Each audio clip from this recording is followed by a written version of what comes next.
नमस्कार दोस्तों। अब यहाँ पर पूरी दुनिया के अंदर देखो तो इंडिया और चाइना की कंपटीशन खुलकर आपको देखने को मिलेगी। चाहे वो पोर्ट्स के मामले में हो, चाहे किसी कंट्री के ऊपर एयरबेस बनाना हो, चाहे वहां पर जो डिफेंस वाली जो एक सिचुएशन होती है वो बनाना हो, जो भी हो।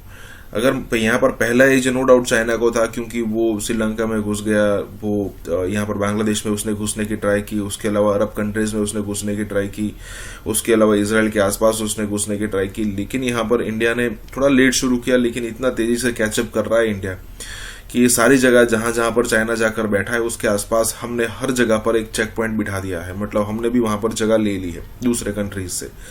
और नो डाउट जो भी उस कंट्री को हमको देना पड़ा होगा हमने किया होगा, मतलब उसी हिसाब से तो रिलेशन आगे बढ़ते हैं।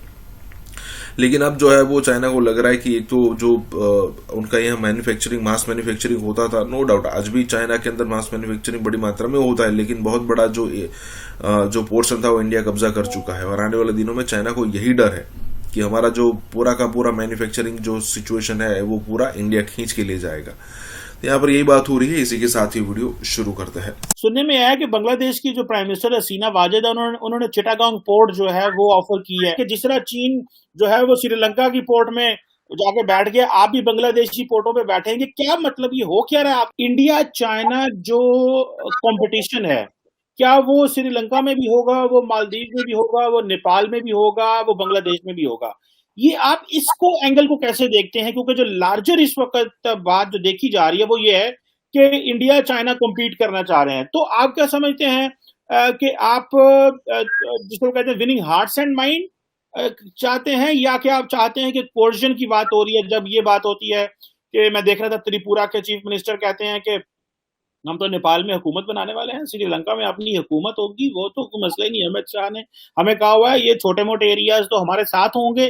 तो ये क्या चीज है? सिर्फ कंपटीशन है, या कि आप समझते हैं कि जी ठीक है वो आपके हिस्टोरिकल ताल्लुकात हैं, रिलीजियस ताल्लुकात हैं, कल्चरल ताल्लुकात हैं, तो वो हम जैसे मर्जी उनके ऊपर वो कर लेंगे। सो ये जरा बताइएगा कि इंडिया जो है वो क्या चाइना के पीछे पीछे जा रहा है, या कि वो समझते हैं कि ये आप इस खित्ते में इनके साथ इन ममालिक के बगैर गुजारा नहीं है? जरा इसमें थोड़ी हमें ये जी।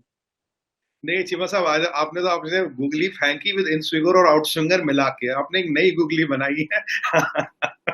देखिए चीमा साहब, सबसे पहली बात, हमारी फॉरेन पॉलिसी इज नॉट ना पाकिस्तान को ओरिएंटेड है ना चाइना को ओरिएंटेड है। तो we have a independent foreign policy what works in our interest. पहली बात तो ये है, हम चाइना से कम्पीट कर ही नहीं रहे। देखिए चाइना का दुनिया भर में आज नाम खराब है, डेट ट्रैपिंग के लिए, हर चीज के लिए। आप जानती है चाइना में कितना नाम खराब है। अच्छे आई चाइना तो आपके यहाँ तो डेरो पाकिस्तानी भाग रहे हैं, वो चीनी हाँ वो पीपी सूट लगा के, मैंने वीडियो देखे थे, अटैच ले लेके निकल रहे। आपने बोला कुछ नहीं होगा, चाइना ने भी बोला कुछ नहीं होगा, पर सुसाइड अटैक हुआ। चले कोई बात नहीं, कोई भी मरे, हमें इसका दुख है, खेद है, नहीं होना चाहिए। We condemn violence, we are not supporting violence in any way whatsoever anywhere in the world. ये हमें भी इसका दुख है, नहीं होना चाहिए, कोई बेगुनाह नहीं मरना चाहिए। अब चाइना का भाई साहब नाम खराब है, चाइना को तो डेट ट्रैपिंग इस सब में फंसा रहे हैं। अब हम क्या करते हैं, हम लोगों की एनेबलमेंट करते हैं। हमारा पड़ोसी भाई मानते हैं उसको हम खड़ा करें, उसको हम उधार नहीं दे रहे चीमा साहब, उस पर 8% पे उसको पैसा देके कंपाउंडिंग नहीं कर रहे। भाई तेरी ये पैसा, ये अब ना तेरा पोर्ट रख लेंगे, अब तेरा चल तेरे घर रख लेंगे, तेरी गाड़ी रख लेंगे, वो सब कवायद हमारी नहीं है। हम उसको एनेबल करें, उसमें बांग्लादेश हो, नेपाल हो, श्रीलंका हो, कोई भी हो। अब क्या होता है कि एक स्ट्रेटेजिक सर्कल ऑफ इन्फ्लुएंस बनता है, हुकूमत नहीं कह सकते आप इसको, स्ट्रेटेजिक सर्कल ऑफ इन्फ्लुएंस बनता है, जहां लोगों को हमारा इंटेंट और इंटेंशन दिखता है। भाई ये ठीक है, दुरुस्त है, हमारी लॉन्ग टर्म स्ट्रेटेजिक गेन्स के लिए, हमारी फ्यूचर जनरेशन के लिए इंडिया के साथ जुड़ना अच्छी बात है। देखिए चीमा साहब, अगर आप एशिया को देखें, दो बड़े पावर है, इंडिया और चाइना। अब आपके पास अभी मौका है, किसी के पास भी फॉर दैट मैटर, कि do they want to align their economy, business interest and supply chains with India, और they want to align their economy, business, supply chains and business interest with hostile China. ये फैसला हर एक को करना है। मैं direct बोलूंगा, खुल के बोलूंगा, ये फैसला नेपाल को भी करना है, श्रीलंका को भी करना है, बांग्लादेश को भी करना है, हर छोटी बड़ी कंट्री को एशिया में करना है। चाइना के साथ अलाइन करके क्या होता, केस स्टडी ओपन है, दुनिया को पता है। इंडिया के साथ अलाइन करके क्या फायदे नुकसान है, सबको पता है। अगर आप हमारे साथ अलाइन करेंगे ना, हमारा लैंड, लेडीज और लेजिटिमेसी, तीनों पे कोई हमारी आपकी नजर नहीं है। हम चाइना से कम्पीट नहीं, और चाइना की आपकी इन तीनों चीजों पे ही नजर है, उसमें कोई डाउट नहीं, कोई शुबा नहीं है। तो अब हमारे साथ जो ये होता तो हम इसको हुकूमत नहीं कहते, strategic circle of influence geopolitics में कहा जाता है।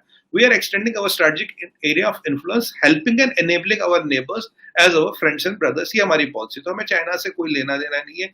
चाइना का तरीका अलग है, चाइना का माइंडसेट अलग है, चाइना का काम करने का इरादा और इंटेंशन अलग है। हमारा तरीका, माइंडसेट, इरादा, इंटेंशन इज कंप्लीटली डिफरेंट। अगर वो नॉर्थ पोल है तो हम साउथ पोल है। तो चाइना वाली बात आती नहीं चीमा साहब। और एक और मैं आपको बात बता दूं, अभी देखिए बोरिस जॉनसन साहब आए थे तो उन्होंने बोला भाई फ्री ट्रेड एग्रीमेंट करना है। अभी मोदी जी यूरोपियन यूनियन जा रहे हैं तो वहां एक फ्री ट्रेड एग्रीमेंट होना है। उस पर अभी आएंगे वो क्यों हो रहा है, क्योंकि अभी बस एक सेंटेंस बोलूंगा, people want dealing their business from China. China से सप्लाई चेन रेजिलियंस लाना चाहते, इसलिए ये फ्री ट्रेड एग्रीमेंट्स की जो मतलब वो आप कह रहे हैं दिवाली सी हो रही है हर जगह, free trade agreement with India.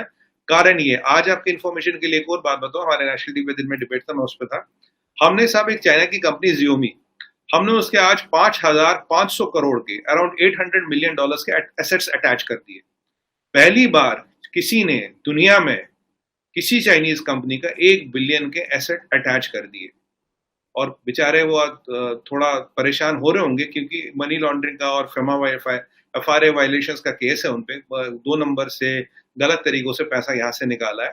और ये आज बड़ी खबर थी। और एक आध बात बताऊं चीमा साहब, इसको करने के लिए पॉलिटिकल विल, एक डिप्लोमेटिक विल और एक मिलिट्री विल, तीनों होनी चाहिए। और आज हमने उनके इस कंपनी का ये करीब एसेट्स अटैच कर लिए। अब चाइना उछलेगा, कूदेगा, फांदेगा, पर सच्चाई ये है कि हमने करके दिखाया। जी बिल्कुल ठीक है। अच्छा, एक दो पॉइंट बड़े हम करें, थोड़ा मिसट्रस्ट के हवाले से एक आखिरी पॉइंट आपके साथ डिस्कस करना चाह रहा हूँ। अगर बहुत अच्छी बात है, देखें, प्रॉस्पेरिटी होनी चाहिए, कनेक्टिविटी होनी चाहिए, मिलना चाहिए। मुझे अच्छा लगेगा गो कि बांग्लादेश एक वक्त था पाकिस्तान का हिस्सा था, लेकिन आज बांग्लादेश पाकिस्तान से भी आगे निकल गया। और वो लोग, वो कौमें तरक्की नहीं करते, वो लोग तरक्की नहीं करते जब तक आप दूसरों को जो है वो एक्नॉलेज नहीं करते। किसी की तरक्की, किसी की सक्सेस, किसी की अच्छी डायरेक्शन को एक्नॉलेज करना और सोचना, प्लान करना और उसको आगे जाने के लिए उनकी भी सपोर्ट करनी चाहिए और खुद भी अच्छा रास्ता तलाश करना चाहिए। हम तो इस माइंडसेट से बात करते हैं, लेकिन कुछ इश्यूज हैं जो कि इंडिया और बांग्लादेश के हैं। फॉर एग्जाम्पल हरकतुल जिहादुल इस्लामी एक तंजीम है इंडिया में, ठीक है जी, सॉरी बांग्लादेश में वो कह देते हैं जी। फिर जनाब एक बेंगा सीना के नाम से और फिर ये जो चीजें हैं, एक तो ये मसले रहते हैं। और इंडिया का एक वो है जी कि जहां पे भी वो कह जी ये जिहादी हैं और ये दहशतगर्दी है, एक तो ये चीज। और दूसरा सुनने में आया है कि 2001 से लेकर 2011 तक इंडिया ने एक पॉलिसी रखी हुई थी, उसको कहते थे जिसे वो शूट टू किल पॉलिसी, जिसमें तकरीबन 1000 बंगालियों को मारा गया था। तो आप क्या समझते हैं, ये जो मिस्ट्रस्ट थे ये सारे अब कन्वर्ट हो जाएंगे और ये चीजों से जो है वो, या क्या आप समझते हैं ये मिस्ट्रस्ट रहेंगे, लेकिन इंडिया जो है, बांग्लादेश जो है वो सिर्फ चाइना फैक्टर को नॉर्मलाइज कर रहा है? ये जरा, क्योंकि ये ना हो कि मिसट्रस्ट हो साथ, लेकिन इंडिया बांग्लादेश चाइना फैक्टर को नॉर्मलाइज कर रहा है कि यार चलो चाइनीज को दे रहे हैं तो इनके साथ भी करो, ये शोर मचाते रहेंगे। क्योंकि आपको पता है कि बांग्लादेश जो है, इसको क्वाड की ऑफर हुई थी, तो खुद पीछे हट गए। Bangladesh was one of the countries originally जिसको क्वाड का कहा गया था, लेकिन मेरा ख्याल है उन्होंने कहा वो इतने पानी में नहीं है, इतना कुछ कर नहीं सकते। तो जरा इसमें बताइएगा, ये एक आखिरी पॉइंट है।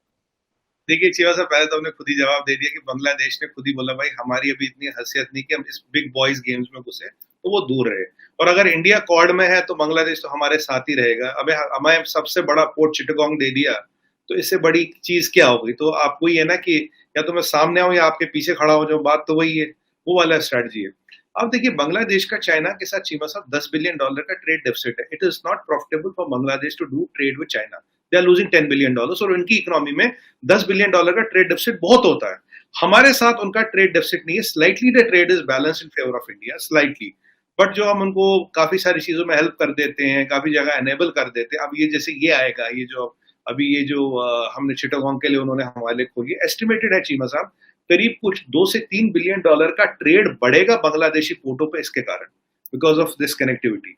और हम आप जानते हैं कि हमारा जो एक लुक इस पॉलिसी थी, एक चाइना ने हमारी एक जो यहाँ से हम वियतनाम, लाओस, कंबोडिया से एक एक्सप्रेस वे निकालना चाह रहे थे। अभी कभी उस पर बात करेंगे, लंबा है वो विषय। उसको चाइना ने ब्लॉक कर रखा है ताकि हमारा एक्सेस साउथ चाइना सी तक ना पहुंचे लगभग लगभग। तो पर हमने बांग्लादेश के साथ हम बे ऑफ बंगाल तक तो आ गए हैं, यहाँ बे ऑफ बंगाल तक हम आ गए। अब ये जो बांग्लादेश है, इसको पता है चाइना के साथ खेल के कुछ मिलेगा नहीं। उसने श्रीलंका की हालत देखी है, touchwood Bangladesh is quite stable. Nepal ने श्रीलंका की हालत देखी। बाय द वे ये जो चीनी आप बना रहे थे ना, कह रहे रेल लिंक वेल लिंक आएगा चीमा साहब नेपाल तक, काठमांडू वगैरह की बात कर रहे थे। अभी 10-15 दिन पहले हमने तो रेल पहुंचा दीजिए काठमांडू। आप फर्स्ट क्लास बिहार से रेल चल रही, काठमांडू आ रही है जा रही, रेल लिंक हमारा बन के तैयार भी हो गया। इसीलिए चीमा साहब मैंने कहा कई सारी ऐसी कवायदें हैं जो चल रही है, जैसे जैसे आएंगी वैसे वैसे बताएंगे। अभी डिस्क्लोज नहीं कर पाएंगे क्योंकि ओपन फोरम में बातें नहीं है, बट ये काफी लोगों को झटका लगा था भाई ये तो चीनी विनी रेल लिंक वेल लिंक की बात कर दी, रेल कहां से चल गई। शेर बहादुर देववा साहब आए थे यहाँ पे और उसी दौरान एक चुपचाप रेल चढ़ गई थी, बिल्कुल रेल लिंक वेल लिंक सब फर्स्ट क्लास चल रहा है। तो कहने की बात यह है कि बांग्लादेश को अपना लॉन्ग रन में सोचना पड़ेगा, उनको चाइना के साथ रहना। मैंने कहा ना, दो पावर है, हर एक को कॉल लेना पड़ेगा where they have to align their interest. हम तो श्रीलंका को भी ये कहते हैं कि भाई आप अपनी सप्लाई चेन इकोनॉमी हमारे साथ अलाइन करें, क्योंकि हमारी आपकी लैंड लेडीज और लेजिटिमेसी पे तो कोई नजर है नहीं। भाई हमने तो बांग्लादेश को लिबरेट करने में मदद की है, बहुत डायरेक्ट मदद की है, तो हमारी उन पे कोई इंटेंशन ऐसी है नहीं। तो आप ये देखें कि चाइना के साथ आपका लॉन्ग रन में चीज नहीं चलेगी। और जो आपने बताया ये शूट टू किल वगैरह वाली पॉलिसी, हाँ कुछ जहादी ऑर्गेनाइजेशंस बांग्लादेश में है। आप जानते हैं जो खालिदा जिया मैडम है, उनको पावर कहाँ से मिलती है? उनको पावर इन सब से मिलती है, मेरे से अच्छी तरह से जानते हैं आप, तो नाम भी आपको सारे पता होंगे। पर जब से दीदी पावर में शेख हसीना, तब से इन सब पे कंट्रोल किया गया। काफी लोगों को इन्होंने फांसी की सजा दी है, आपको याद होगा इस्लामिस्ट को, और जो कुछ टेररिस्ट हमारे वहां गए थे उनको हमें हैंड ओवर किया है।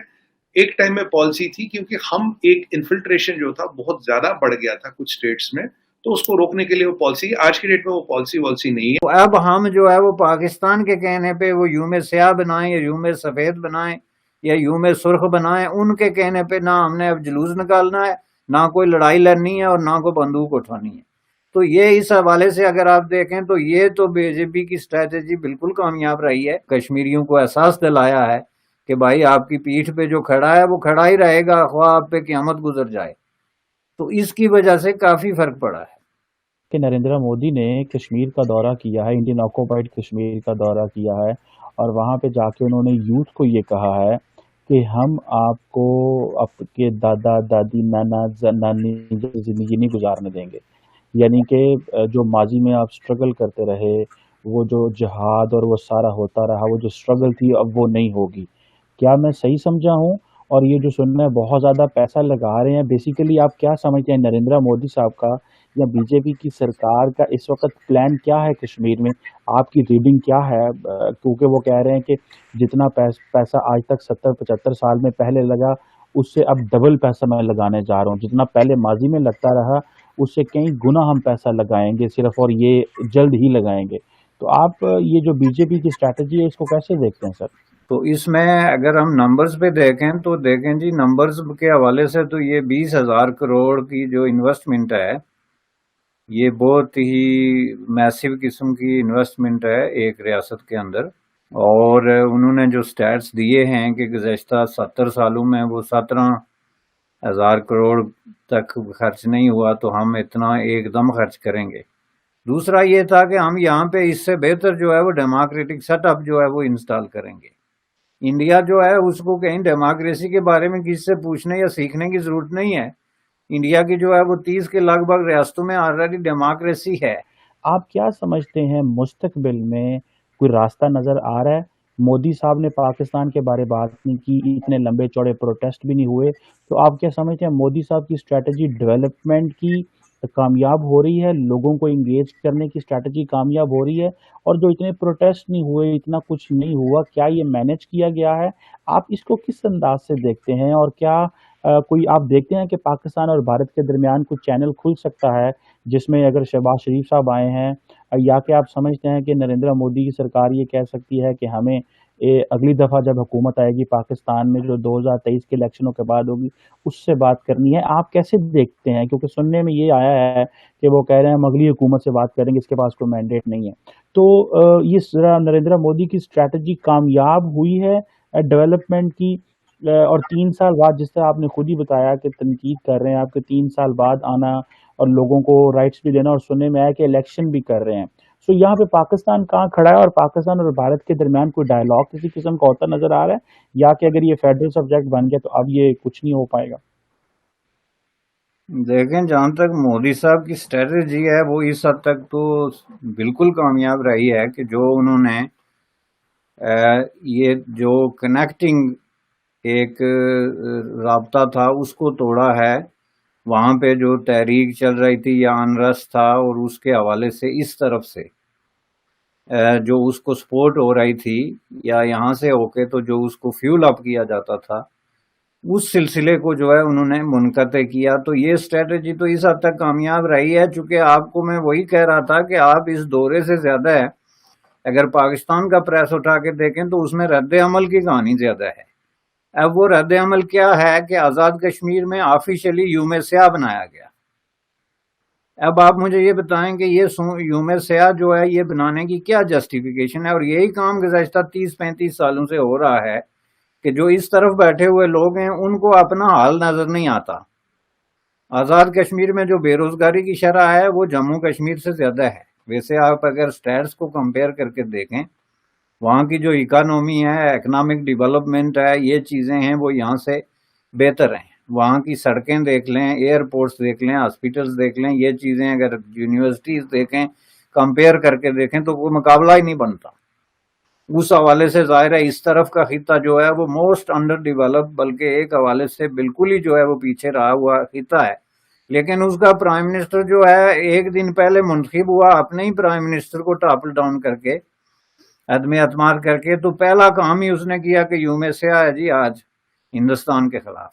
अब जहां पे इस तरह के लोग आप मुंतखब करते हैं जिनका रोल जो है, जिनको अपने इर्द गिर्द जो है वो कुछ नजर नहीं आ रहा कि यहाँ हमारी जरूरियात क्या हैं, यहाँ पे हम किस हद तक जो है वो गुर्बत और पसमानदगी और बदहाली का शिकार हैं, यहाँ पे किस हद तक जो है वो लूट खसूट हो रही है, यहाँ पे किस हद तक जो है वो लोगों को उनके हुकूक से महरूम रखा जा रहा है।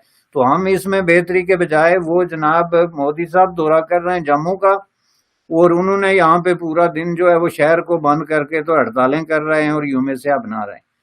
तो ये इस हिसाब से ये पहले क्या होता था गुज़श्ता 30 सालों में कि वहां पे गोलियां चल रही हैं, दहशतगर्दी हो रही है, या मारदाड़ हो रही है, या वायलेंस है, या तशद्दुद है, तो यहाँ से उसके हक में इसी तरह कभी यूम स्याह के नाम पे, कभी यूम सॉलिडारिटी के नाम पे, कभी किसी मजहबी दिन के नाम पे उनके हक में यहाँ पे जलसे और जुलूस निकल रहे हैं और चंदे हो रहे हैं और उनके हक में तकरीरें हो रही हैं, जिसकी वजह से जम्मू कश्मीर जो है भारत के ज़ेरे एहतमाम, वो उसको इस हालत तक पहुंचाया गया। और वो जब इस हालत में पहुंचा तो जो मोदी साहब ने ये ड्रास्टिक एक्शन किया 5 अगस्त 2019 में, उसने इस प्रोसेस को डिसकंटिन्यू किया और वहां के लोगों ने रियलाइज किया कि भाई हमारे ऊपर इतनी बड़ी क़यामत गुजर गई, तो वहां पार की तरफ से तो वो उसी तरह खड़े हैं, कहते हैं हम आपके पीछे खड़े हैं। तो अब इस तरह हमारे पीछे खड़े होने का हमें फायदा क्या है, जिसके नतीजे में आप यूं समझ लेंगे डिस्कनेक्ट जो है वो हो गया, और जिसकी वजह से वहां सूरत हाल में बेहतरी आई। चूंकि 2019 के बाद वहां पे कोई डेवलपमेंट के हवाले से या एडमिनिस्ट्रेटिव पॉइंट ऑफ व्यू से कोई ऐसा कोई मौजजाना काम नहीं हुआ है जिसकी वजह से वहां लोग खुश हो गए या पैसिव हो गए।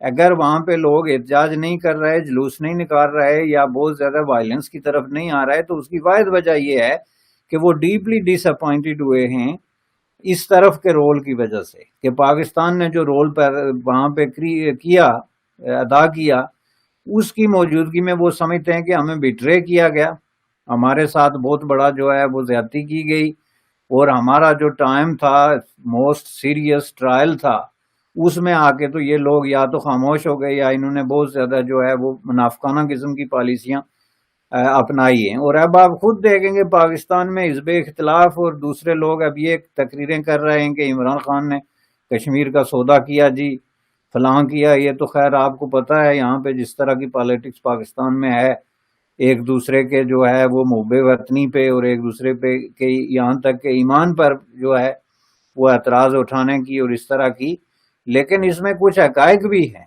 चूंकि जो कुछ इमरान साहब ने 2019 के बाद किया उसमें वाहिद काबिल जिक्र चीज जो है, उन्होंने एक तकरीर की जो कि गुज़श्ता 70 साल से हर साल यूनाइटेड नेशन की जनरल काउंसिल में, असेंबली में जो है वो होती है। आप पीछे से देख के जाएं, कोई ऐसा प्राइम मिनिस्टर या सदर नहीं गुजरा होगा जिसने तकरीर नहीं की है। तो इसके अलावा आप मुझे एक बात बता दें कि उन्होंने कहीं कोई वफद भेजा हो, किसी मुल्क के किसी सरबराह से कोई मुलाकात की हो, या डायरेक्टली इंडिया को इस हवाले से जो कश्मीर पे क्रिटिसिज्म का, सवाए इसके कि जब जब उनको जरूरत पड़ती रही अपनी पॉपुलैरिटी के हवाले से तो वो इसका नाम लेते रहे। तो मैं समझता हूँ कि ये जो पूरी स्टोरी है 2019 के बाद की स्टोरी, ये कश्मीरी पॉइंट ऑफ व्यू से स्टोरी ऑफ बिट्रेल है on the part of Pakistan, और लोग ये समझते हैं कि पाकिस्तान ने हमें धोखा दिया, हमें लेट डाउन किया, और ज्यादा नरम जुबान में कहते हैं कि हमारी पीठ में खंजर झोंका है। तो अब हम जो है वो पाकिस्तान के कहने पे वो यूं में स्याह बनाएं या यूं में सफेद बनाएं या यूं में सुर्ख बनाएं, उनके कहने पे ना हमने अब जुलूस निकालना है, ना कोई लड़ाई लड़नी है, और ना कोई बंदूक उठानी है। तो ये इस हवाले से अगर आप देखें तो ये तो बीजेपी की स्ट्रेटेजी बिल्कुल कामयाब रही है, और उसके रिजल्ट आपने देख लिए। आल्दो के मोदी साहब का दौरा जो है उस हवाले से, जैसा कि मैंने कहा कि रद्द अमल में बहुत सारे वहां पे दुकानें भी बंद थी, कुछ सड़कें भी वीरान थी, वो जो चीजें आपने मेन स्ट्रीम मीडिया पे देख ली। लेकिन नटशल में ये उनकी स्ट्रेटेजी कामयाब रही है, चूंकि उन्होंने जो ये डिवीजन और डिस्कनेक्ट क्रिएट किया है दोनों तरफ के, और अब कश्मीरियों को एहसास दिलाया है कि भाई आपकी पीठ पे जो खड़ा है वो खड़ा ही रहेगा, ख्वाह आप पे क़यामत गुजर जाए। तो इसकी वजह से काफी फर्क पड़ा है।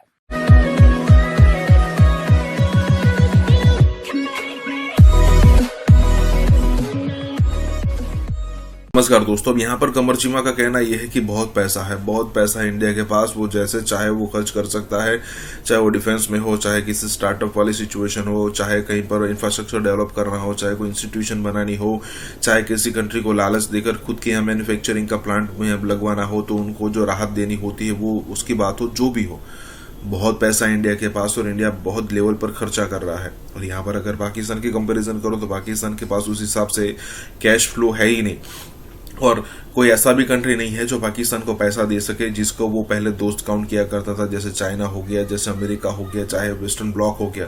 और अगर इंडिया की बात करो तो इंडिया को पैसा देने के लिए कोई भी खड़ा हो जाता है, खास करके जापान की बात हो, अमेरिका की बात हो, यूके हो, फ्रांस हो, वर्ल्ड बैंक हो, ठीक है, ये सारी सिचुएशन है। अगर आप, सबसे बड़ा एग्जांपल है bullet train, billions of dollar यहाँ पर जापान ने दिए हैं। इसी के साथ ये वीडियो शुरू करते हैं। और हाईएस्ट नंबर ऑफ बिलियनियर्स जो हैं वो इंडिया में हैं। इनइक्वालिटी सारी बात है बहुत ज्यादा है, लेकिन पैसा बहुत ज्यादा है, पैसा ग्रो कर रहा है, पैसा है इस वक्त। तो अब जारी बात है पाकिस्तान के लिए फाइनेंशियल चैलेंजेस भी हैं, हम उस तरह पैसा हमारे पास है भी नहीं है, कैश उस तरह है नहीं है, हमने कोशिश करनी होती है जुगाड़बंदी हो जाए क्योंकि कैश नहीं है।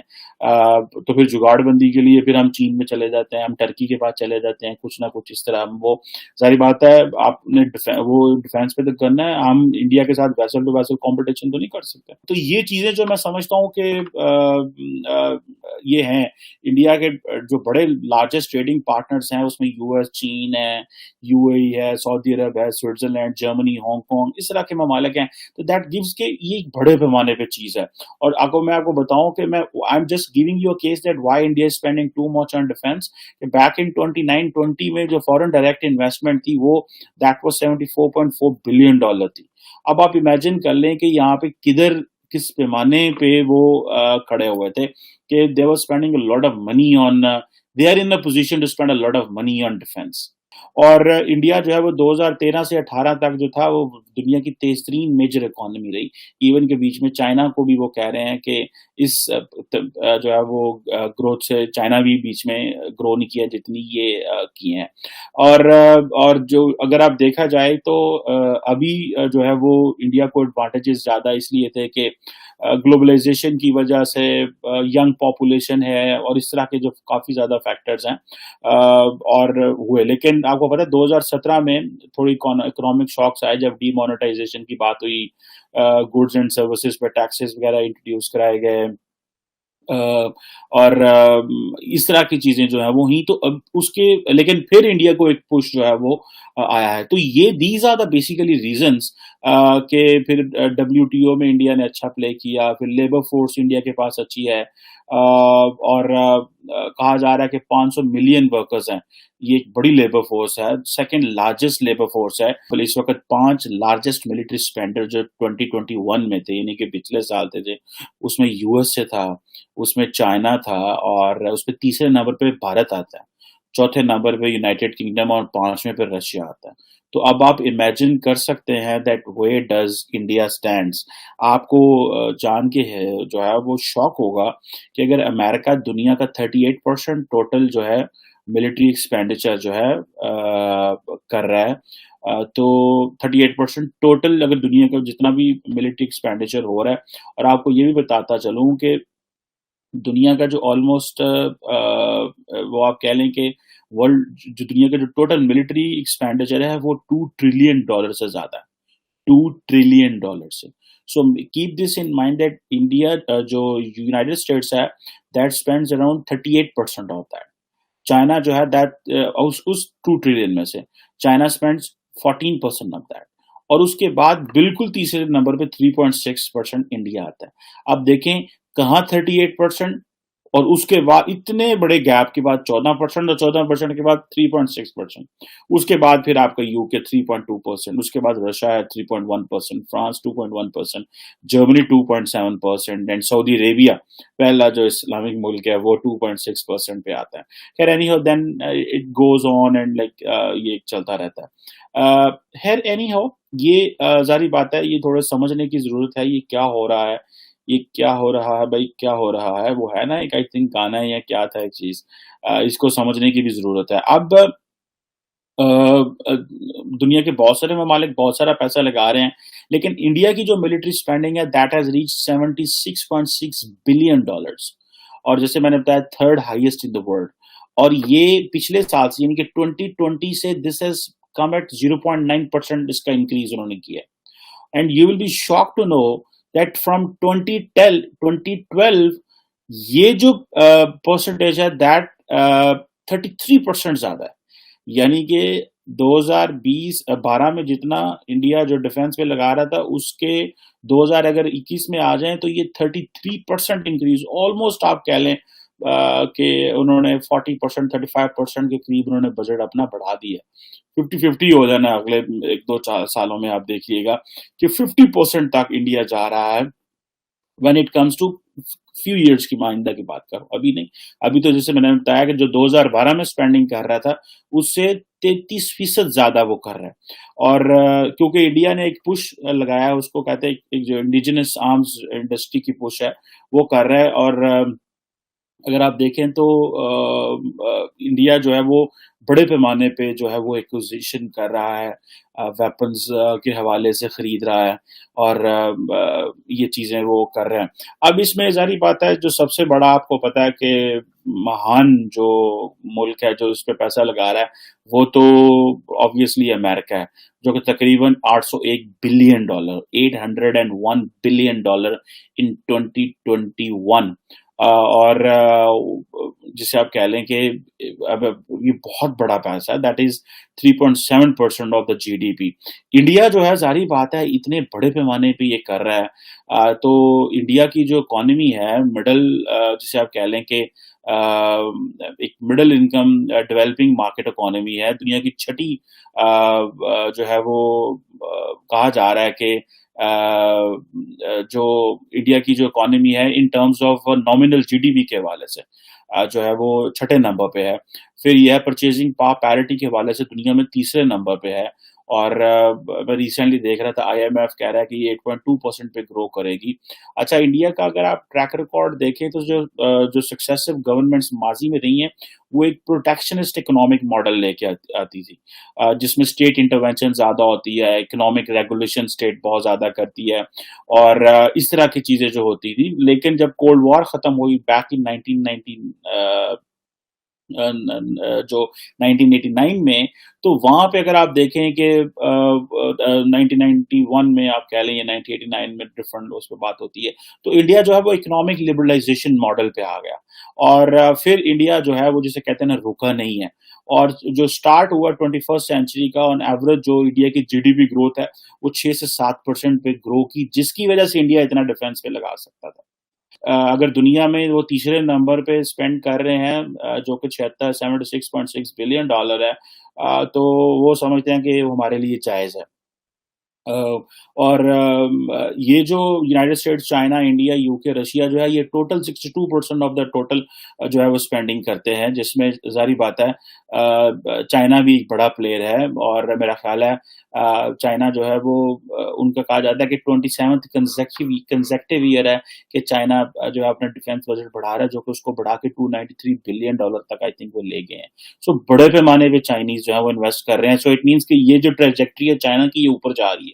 इंडिया जो 76.6 बिलियन डॉलर पे खड़ा हुआ है, चाइनीज जो है वो $293 बिलियन पे खड़े हुए हैं। सो इट मीन्स के they are on a track. India जो है वो शायद वो फॉलो करने की कोशिश करेगा और जो है वो उसको करेगा।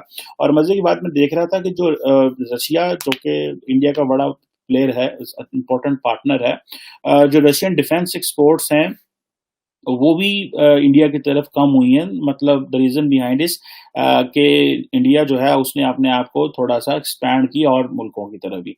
अच्छा, मजे की बात यह है कि चाइना अकेला $293 बिलियन डिफेंस पे लगा रहा है, यूरोप मिलके जो है वो 418 बिलियन लगा रहा है और इंडिया जो है वो 17.6 बिलियन लगा रहा है, जो कि यूके और बाकी फ्रांस वगैरह को पता यार है साढ़े नाल ते एक गेन। So that gives a direction to India, that gives a direction to India के पाइन this is a country where you have to invest. अब दिस इज अ कंट्री तब जाके वो होता है। मैंने अक्सर हमने पाकिस्तानी जो है वो बात जब करते हैं वेस्टर्न ममालिक से कि भाई पाकिस्तान को भी वेपन्स दो, तो वो कहते हैं भाई उनके पास तो पैसे हैं, और फिर इंडियंस जो है वो रोक देते हैं। वो कहते हैं नहीं, आपने पाकिस्तान को नहीं देना। और मैं इस बात को personally I know, I have met few people personally, ठीक है, जो कि डिफेंस सेक्टर में इन चीजों को देखते थे, दे वर नॉट पाकिस्तानीज, और उन्होंने हमें कहा कि भाई इंडियंस हमें जो है वो क्लियरली कहते हैं कि आपने पाकिस्तान को नहीं देना। And there were some European ममालिक के लोग थे। तो ये चीजें तो हम नहीं कर सकते, लेकिन बंदा कोशिश तो करता है कि क्योंकि हमारा एक ट्रेडिशनल आर्क राइवल है, तो हम उसको जो है वो नहीं पीछे हट सकते। अच्छा, मजे की बात यह है कि जो ईरान की जो मिलिट्री बजट है, जो हमारा बिल्कुल नेबर है, वो भी तकरीबन बढ़ा है और तकरीबन $24.6 बिलियन तक है। पाकिस्तान का इतना डिफेंस बजट नहीं है, लेकिन उनकी जो फंडिंग है वो इस्लामिक रेवोल्यूशनरी गार्ड कोर को जाती है और इस तरह की चीजें। सो इसी तरह मैं समझता हूँ कि बहुत सारे, जर्मनी आप देखें बहुत बड़ी इकोनॉमी है, लेकिन $56 बिलियन लगा रहा है डिफेंस पे, ठीक है जी, जो कि सबसे मेरा ख्याल है बड़ा स्पेंडर है। इसी तरह कतर एक इस्लामिक मुल्क है, $11.6 बिलियन लगा रहा है। हम भी कोई इतने ही इसी के करीब ही हैं, 11-12 अरब डॉलर के करीब हम डिफेंस पे लगा रहे हैं, जो कि जाहिर बात है ग्लोबल स्टैंडर्ड्स में उसमें कोई नहीं है। इंडिया, अगर अब आप अमेरिका को देखें तो बहुत सारे लोग देखते हैं कि अमेरिका बहुत पैसा लगा रहा है, लेकिन एक चीज मैं आपको बता दूं, much of the money the Americans are spending, that is spending on research and development. जो यूएस मिलिट्री की जो रिसर्च एंड डेवलपमेंट है वो 24% इंक्रीज किया फ्रॉम 2012 टू 2021 के बीच में। यानी कि आप देख लें कि जो है वो जिस तरह हम इंडिया की बात कर रहे थे कि जिस तरह उनका 2012 से 2021 तक 33% डिफेंस बजट इंक्रीज किया है, अमेरिका ने अपना जो डिफेंस रिसर्च है, रिसर्च एंड डेवलपमेंट है, दैट हैज इंक्रीज 24%, वो उन्होंने बढ़ा दी है, बिकॉज उनको पता है कि आर्म प्रोक्योरमेंट फंडिंग जो है उन्होंने गिरा दी है। उन्होंने जो आर्म्स प्रोक्योर करते थे उसकी जो फंडिंग है वो 6.4% कम कर दी है। ये जो इंडिया ने मारा था इधर मिसाइल, क्या कर लिया था आपने? एक एहतजाज, एटमी कुव्वत के मुंह पे थप्पड़ मार के क्या कर लिया था आपने? मिलिट्री को, एस्टेब्लिशमेंट को हार्डवेयर चाहिए था वहां से। अब वो हार्डवेयर कैसे आता है? पाकिस्तान चाइना से JF-17 थंडर जो है वो एयरक्राफ्ट्स खरीद रहा है, और JF-17 जो है उसके अंदर जो इंजन्स लगे हुए हैं वो इंजन्स रशिया के अंदर मैन्युफैक्चर होते हैं, और चाइना वो पाकिस्तान को दे नहीं सकता जब तक रशिया उसको इजाजत ना दे। तो आपको जो आपके एयरफोर्स का एक बड़ा मेन स्टे बन ये अस्त्र मिसाइल है क्या? ये एयर टू एयर मिसाइल, हम लोग तो एयर टू एयर ले रहे हैं, इसके और वर्जन्स भी हैं। ये अस्त्र मिसाइल 110 किलोमीटर की रेंज का मिसाइल है। अपनी टेरिटरी से मारा जा सकता था वहां पे किसी भी प्लेन को, और वो प्लेन गिर जाता। पाकिस्तान और कलअदम टीटीपी के दरमियान डायलॉग और जंगबंदी के बाद हुकूमत पाकिस्तान ने 30 कैदियों को रिहा किया है। हम चूंकि बहुत तरक्की कर गए हैं ना, जाहिर है हमारी, हम तो एक्सपोर्ट करते हैं, कारें भी, टेक्नोलॉजी भी, तो कर्जे तो लेते नहीं हैं। मतलब कभी भूखे नंगों को भी किसी से खतरा हुआ है? कैसा फ्रॉडिया किस्म का जो है वो हमारे यहाँ ये प्रोपेगेंडा किया जाता रहा है।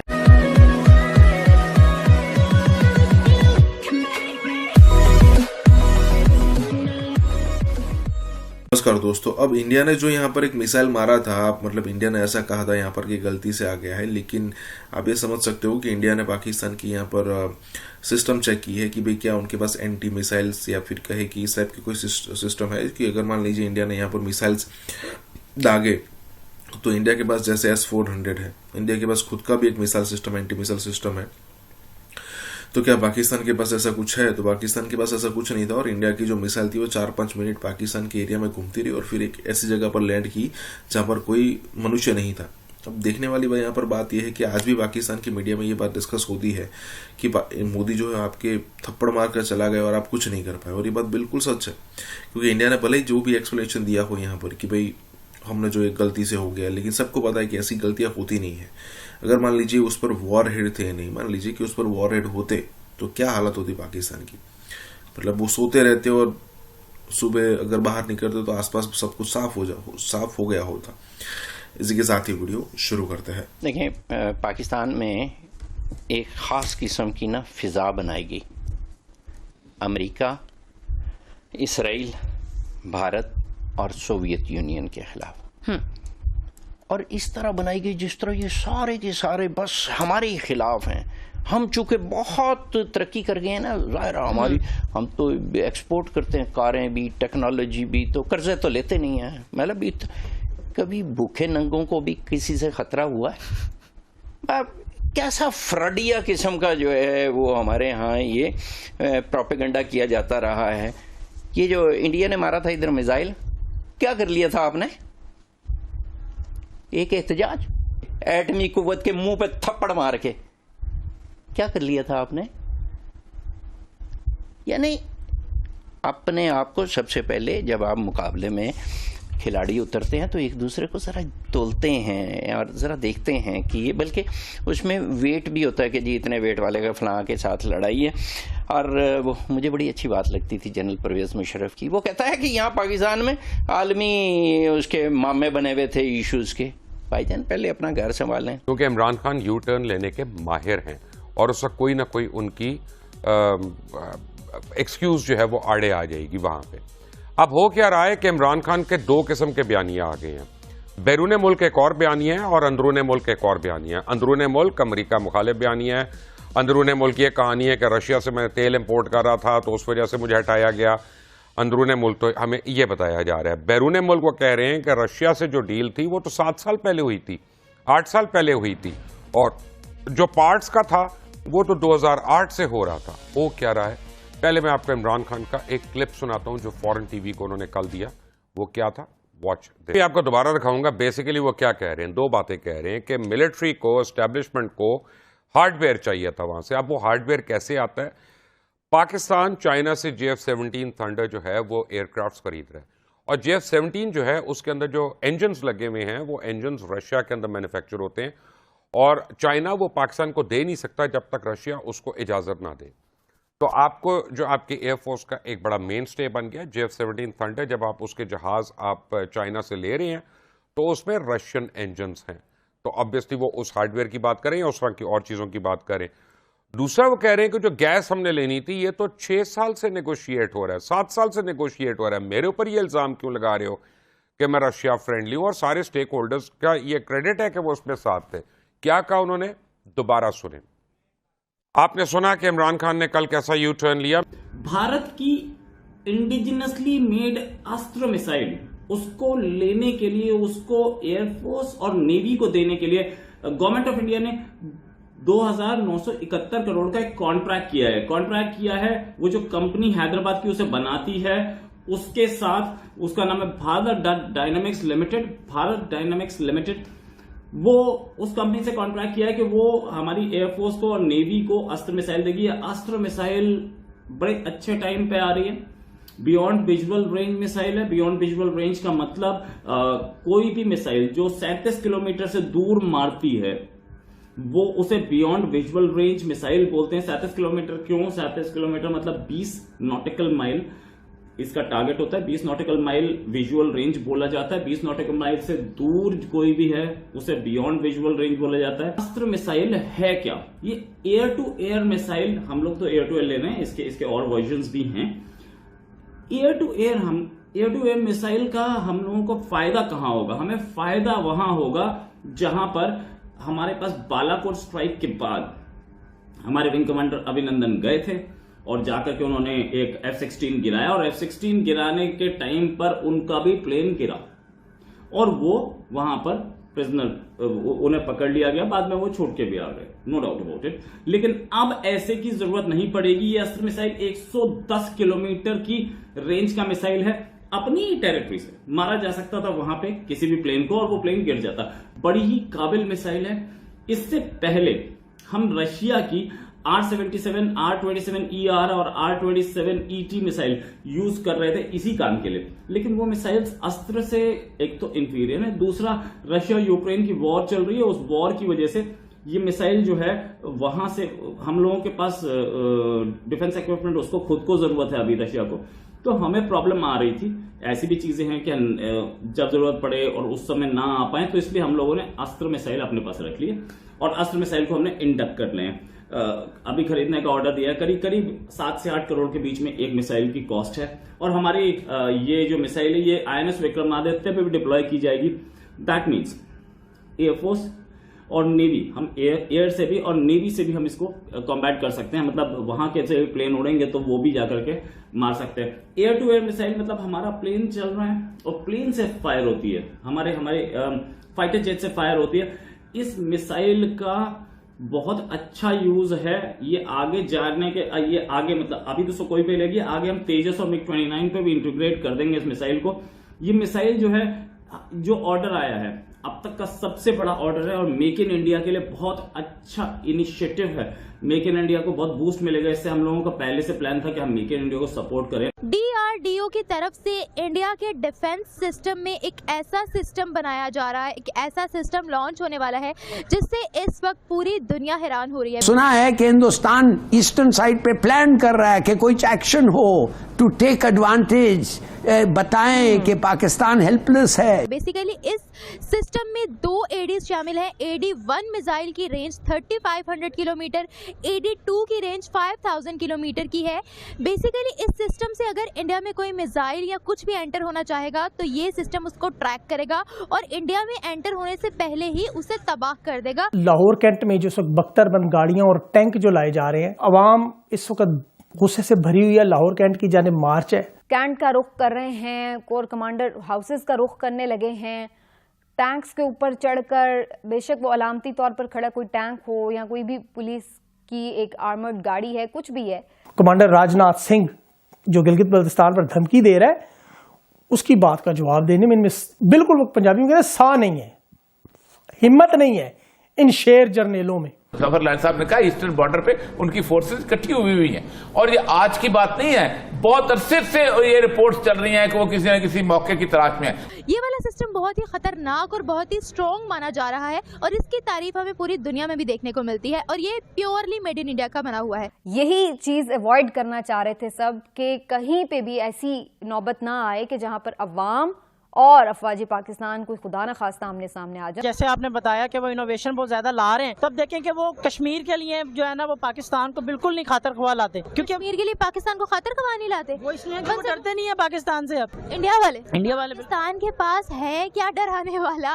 खान साहब का दावा है कि उन्हें लॉन्ग मार्च से 1 रोज पहले ही मालूम था कि उनके ऊपर हमला होगा और ये मालूमात उन्हें इदारों के अंदर से मिली थी। हमारी वो स्पाई एजेंसी के जिससे पूरा दुश्मन कांपता है, जब आप उसके सीनियर अफसरों को अपने निशाने पे रख के उनके खिलाफ बयानबाजी करेंगे तो दुश्मन क्या सोच रहा होगा? वो तो खुशी से नाच रहा होगा।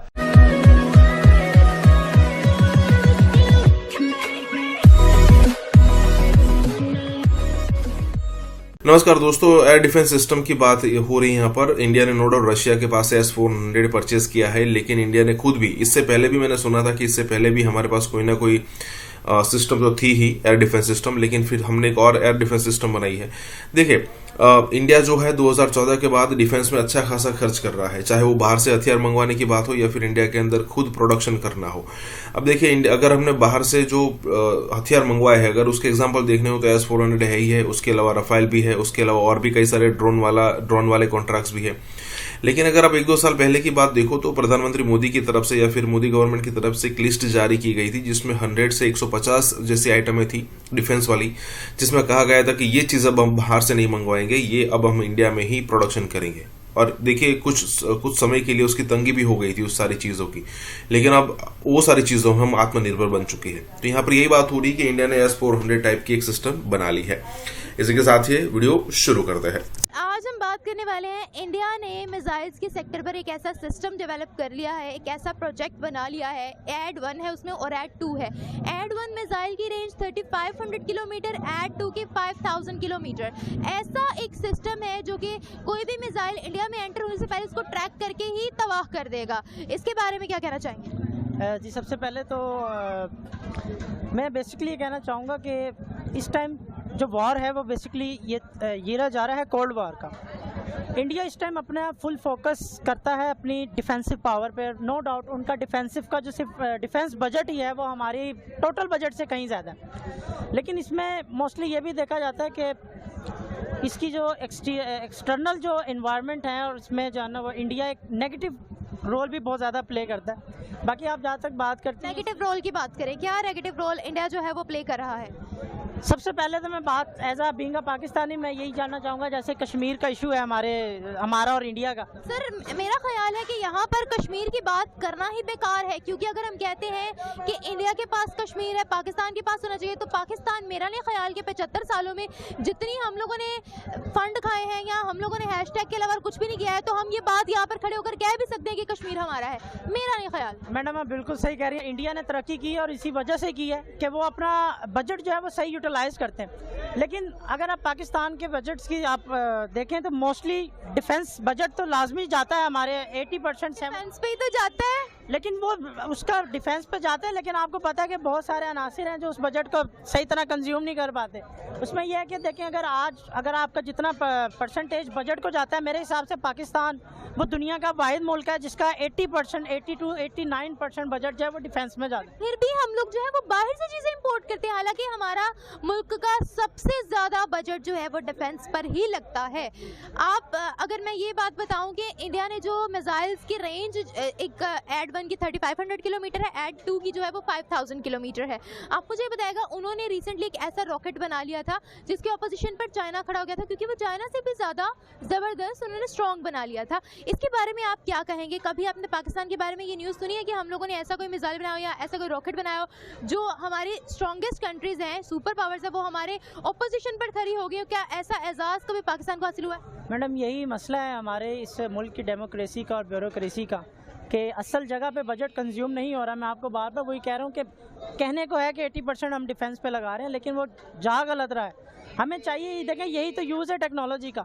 अब इंडिया अगर टेक्नोलॉजी का यूज़ कर रहा है अपनी डिफेंस पावर को मजीद बढ़ाने के लिए, तो वो आपके एक्सटर्नल लेवल को प्रेशराइज भी तो आप देखें कितना कर रहा है, और वो यही प्रेशराइज कर रहा है। सपोज डैट के मैं आपको एग्जांपल देता हूँ, अगेन फिर दोबारा आते हैं कि उनके पास टेक्निकल पावर और इसके पास वेपन्स इतने स्ट्रॉन्ग है, जैसे आपने बताया कि वो इनोवेशन बहुत ज़्यादा ला रहे हैं। तो अब देखें कि वो कश्मीर के लिए जो है ना वो पाकिस्तान को बिल्कुल नहीं खातर खुआ लाते, क्योंकि कश्मीर के लिए पाकिस्तान को खातर खुआ नहीं लाते। वो इसलिए कि वो डरते नहीं है पाकिस्तान से। अब इंडिया वाले पाकिस्तान के पास है क्या डराने वाला? मैडम, यही तो डिस्कस हो रही है कि वो 80% बजट जो जा रहा है तो कुछ पावर पे, ऐसी पावर पे भी लगे जो हम भी डरा सकें। उनका तो गोल ही यही है कि वो सुपर पावर जो है वो किसी ना किसी तरीके से बन जाए। मैडम जो देखें, जो उनके पॉजिटिव पॉइंट ऑफ व्यू हैं वो बिल्कुल सही है और वो यूज़ कर रहे हैं और वो बड़ा अच्छा कर रहे हैं। हमारे यहाँ बदकिस्मती से हम नहीं कर पाते। किस किस्म के इंडिकेशंस हैं कि ये जो हुआ है ये एक बहुत बड़ा कंस्पिरेसी है, ये ऐसा आउट ऑफ ये बड़ा प्लान किया गया था, बिल्कुल सही। मगर देखिए, बात करना चाहिए, बिल्कुल उन्होंने सही कहा कि क्या हम अब क्या इन द फ्यूचर हम क्या करना चाहिए, नहीं कि क्या हो, क्या गलती इन द पास्ट, ये इन्वेस्टिगेशन बता देगा कि क्या गलतियां थी। अब देखिए क्या होने वाला है। मैं आपसे पूछना चाहता हूं कि ये जो डेंजर है, आप कराची के स्ट्रीट्स पे, हमें आज शाहराह फैसल पे आप देखें मैसिव शेलिंग हुई है, मगर शुक्र है अब तक कोई हमें ये नहीं है कि कोई मारा गया है। इंजरीज हुए होंगे but nobody is killed. Civil commotion हुआ है, इकोनॉमी खत्म हो गई है, रुक गई है। मैं गिजरी के नजदीक रहता हूँ, 400 मजदूर उधर बैठे होते हैं हर रोज अपने मजदूरी की तलाश में। मजदूरी का मतलब खाने की तलाश में, उनको कुछ नहीं मिल रहा है। कब तक वो आएंगे, कब तक वो भूखे जाएंगे। सुना है कि हिंदुस्तान ईस्टर्न साइड पे प्लान कर रहा है कि कोई एक्शन हो टू टेक एडवांटेज, बताएं कि पाकिस्तान हेल्पलेस है, शायद वो भी हो रहा है। और कुछ लोग इधर खड़े हुए हैं और कह रहे हैं कि ये जो हमारे खिलाफ लोग हैं ये एक मजहबी ग्रुप से आ रहे हैं, ये फंडोज हैं, ये उन लोगों के साथ हैं जो बिगट्स हैं। इंडिया ने मर्सिडीज बनाना शुरू कर दी है। मर्सिडीज जो कि जर्मन ब्रांड है वो इंडिया में बन रहा है। हर साइड पे इंडिया इंडिया इंडिया ही हो रही है। और आज इंडिया ने एक नया काम किया है कि इंडिया ने मर्सिडीज EQS जो है वो फुल इलेक्ट्रिक कार लॉन्च की है। और यार उसकी प्राइस भी अगर मैं आपको बताऊं तो सिर्फ 1.5 करोड़ है। हम मुकाबला कर रहे हैं एक ताकत है जो हमसे 7 गुना बड़ी, क्योंकि ये हुकूमत नॉर्मल हुकूमत नहीं है, आइडियोलॉजिकल हुकूमत। 2 नेशंस और 2 थ्योरीज के हवाले से वो कैसे टेक्नोलॉजी में IT में ग्रो कर रहे हैं। कभी वो मर्सिडीज को अपने मेड इन इंडिया बना रहे हैं, जबकि पाकिस्तान में कभी आटे की लाइन नजर आती है तो कभी क्राइसिस नजर आता है। ये है इंडिया। हमें सिर्फ और सिर्फ जो है वो मिली नगमे तराने। हमारा क्या होगा जनाब, 6 सितंबर आएगी, 23 मार्च आएगी, 14 अगस्त आएगी, हम नया तराना रिलीज कर देंगे। वो लोग क्या करते हैं, वो नया रॉकेट लॉन्च करते हैं, वो नया प्रोजेक्ट लॉन्च करते हैं। नगर लूज कर दिया, मुजफ्फराबाद जाने वाला है इनके हाथ से। अब अल्लाह ना करे सियालकोट और लाहौर ना चले जाएं, फिर ये कहेंगे चलो अगले मैच में देख लूंगा मैं। 30 लाख की 660 सीसी कार चलाने वाले बाबू को पेट्रोल 50 रुपए सस्ता देना है। क्या मजाक है, क्या तमाशा है।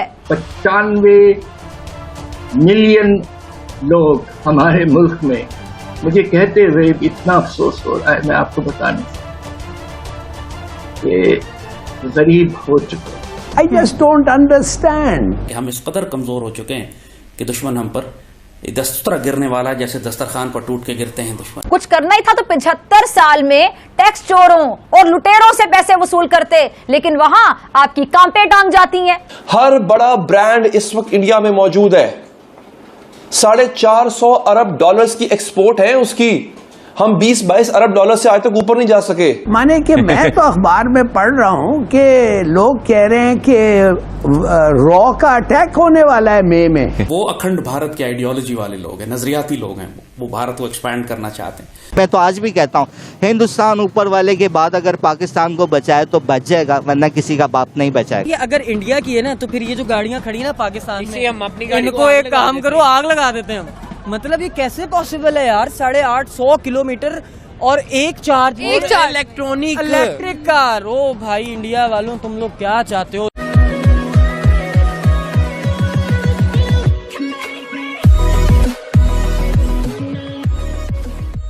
नमस्कार दोस्तों, देखिए मेड इन इंडिया वाली सिचुएशन पूरी दुनिया के अंदर छाई हुई है। चाहे वो एप्पल हो, चाहे वो एलन मस्क के ऊपर हो, ये जो टेस्ला वाली बात हो, या फिर कहे कि सैमसंग वाला प्लांट हो, बड़े बड़े कंपनीज के बड़े बड़े प्लांट इंडिया में लग रहे हैं।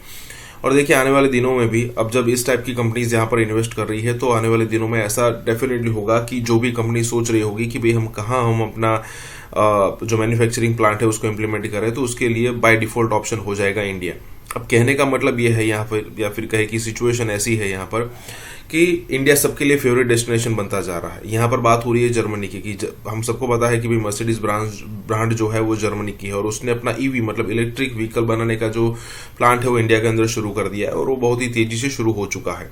देखिए कई सारे मैन्युफैक्चरिंग प्लांट्स अब इंडिया में मतलब छोटे बड़े 200-400 मिलियन के प्रोजेक्ट्स का तो हम नाम ही नहीं ले रहे। यहाँ पर सिर्फ और सिर्फ बात हो रही है बिलियंस की। इसी के साथ ये वीडियो शुरू करते हैं। पिछले कुछ दिनों से इंटरनेट पे एक फ्रेंजी है, एक चर्चा है कि इंडिया ने एक ऐसी गाड़ी खुद लोकली मैन्युफैक्चर की, यानी खुद बनाई है एक गाड़ी इंडिया ने ऐसी कि जो एक दफा चार्ज करने पे, जी हाँ पेट्रोल की बात नहीं हो रही है बिकॉज गाड़ी जो है वो ईवी है, इट्स एन इलेक्ट्रिक व्हीकल, एक दफा चार्ज करने पे वो गाड़ी 850 यानी तकरीबन 950 किलोमीटर करती है।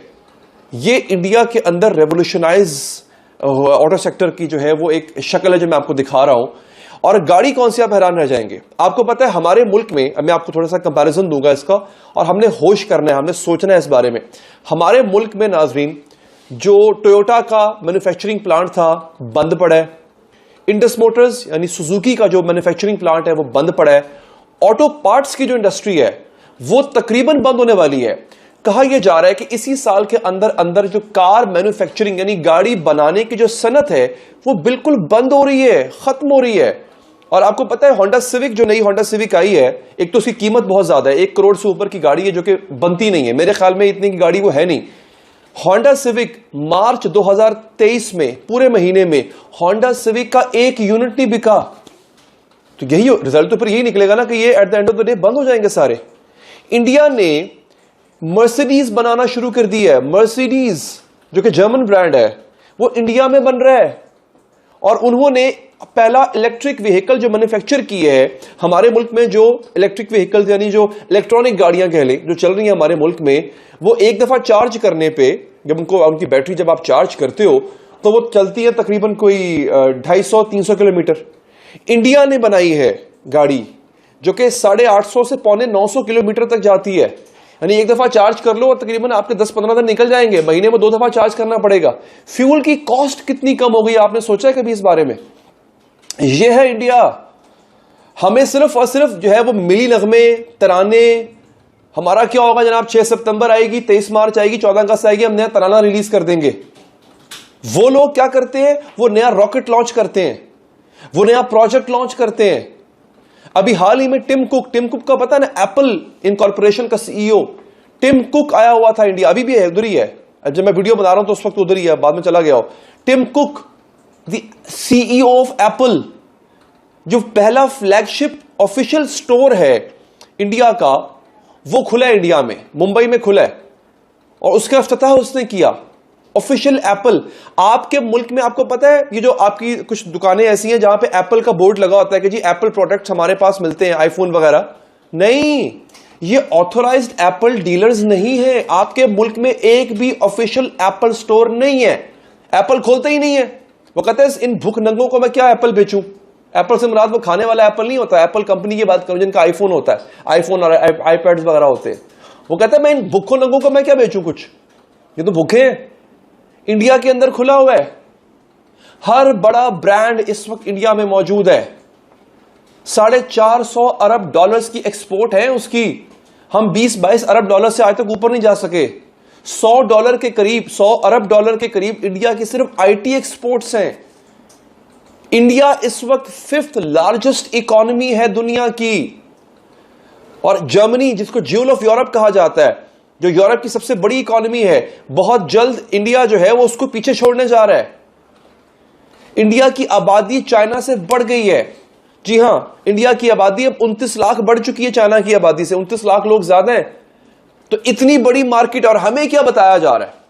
अगेन मेरी बातों को आपने बड़े गौर से सुनना है कि इंडिया आपका दुश्मन है। भाई दुश्मन तो सऊदी अरब और ईरान भी थे एक दूसरे के, वो आज एक हो गए हैं अपने मुल्क के और अपनी नेशन के, अपनी कौम के मफाद की खातिर। आप यकीन कीजिए जो मैं बातें करने जा रहा हूं ये बड़ी खतरनाक बातें हैं, इन बातों के ऊपर तो उठा लिए जाते हैं लोग, लेकिन मेरा काम है हक सच बोलना, मैं बोलूंगा। आज अगर हम इंडिया के साथ ट्रेड शुरू कर दें, हमारी है 22-23 करोड़ की आबादी, उनकी है 1.5 अरब की आबादी, कितनी बड़ी मंडी है, वहां पे कितनी चीजों की खपत है। उसकी वजह बताता हूं, उसकी वजह यह है इंडिया की 450 अरब डॉलर्स की एक्सपोर्ट्स हैं, ठीक है, बरामदात हैं, लेकिन इसके बरअक्स उसकी 750 अरब डॉलर्स की इंपोर्ट्स भी हैं। इसका मतलब है इंडिया को जरूरत है चीजों की। अब इंडिया वो इंपोर्ट्स कहां से करता है? चाइना से करता है। वो करता है यूरोपियन कंट्री से करता है। तो अगर इसका मतलब इंडिया को चीजें चाहिए, इंडिया वालों को चीजें चाहिए, $750 अरब की इंपोर्ट्स कर रहा है वो। और अगर एक मुल्क की इंपोर्ट की जरूरत इतनी ज्यादा है, इसका मतलब यह है कि कोई और मुल्क उसकी वो खपत पूरी करके अपनी एक्सपोर्ट्स बढ़ा सकता है। सबसे करीब कौन है इंडिया के इस वक्त? हम हैं। ये बॉर्डर लगता है हमें इंडिया का, वाघा बॉर्डर लगता है। अगर हम ट्रेड शुरू कर दें इंडिया के साथ, सोचें हमारे यहां पे फैक्ट्रियां जो बंद हो रही हैं वो चलना शुरू हो जाए, दोबारा रोजगार मिले, उनको अभी चीजों की जरूरत है, हम बनाएं, उनको बेचें, हमें कितना फायदा होगा इसमें। यार ये अगर इंडिया की है ना, तो फिर ये जो गाड़ियां खड़ी ना पाकिस्तान में, हम अपनी गाड़ी इनको एक काम करो, आग लगा देते हैं हम।